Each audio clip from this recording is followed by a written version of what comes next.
মানে ছাকনি বানাচ্ছেন?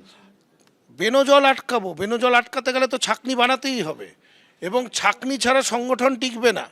আজকে সংগঠনটা যেই জায়গায় দাঁড়িয়ে রয়েছে, এই সংগঠনটাকে মজবুত করতে গেলে যাতে এমন কোনো ব্যক্তি দলের মধ্যে না প্রবেশ করে যার জন্যে দলের ক্ষতি হতে পারে, সেই ব্যাপারে আমরা নিশ্চিতভাবে যা পদক্ষেপ নেওয়ার, যা সতর্কতা অবলম্বন করার, আমরা সেটা নিশ্চিতভাবে করব। দ্রুতপদ তৃণমূলের বৈঠক চলাকালীন সেখানে হঠাৎই হাজির হন বালিহাটির প্রাক্তন তৃণমূল বিধায়ক নির্মল ঘোষ।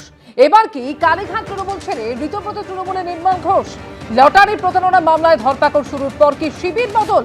গতকাল দ্রুতপদ তৃণমূলের বৈঠক চলাকালীন সেখানে হাজির হন তিনি, এবং তিনি বলছেন যে আমন্ত্রণ জানানো হয়েছিল বলেই বৈঠকে এসেছি। আসার জন্য আমরা কোনো আহ্বান জানাইনি, তিনি নিজেই এই মিটিংয়ে এসছেন, তার কোনো দায়িত্ব এই মুহূর্তে আমরা নিচ্ছি না।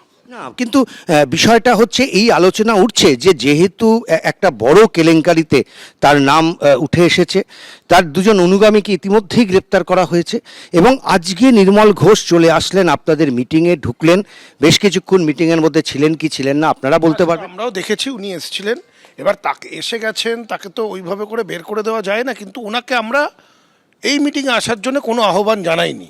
উনি কিভাবে এসছেন, কেন এসছেন, এটা উনি বলতে পারবেন, কিন্তু ওনার কোনো দায়িত্ব আমরা নিচ্ছি না।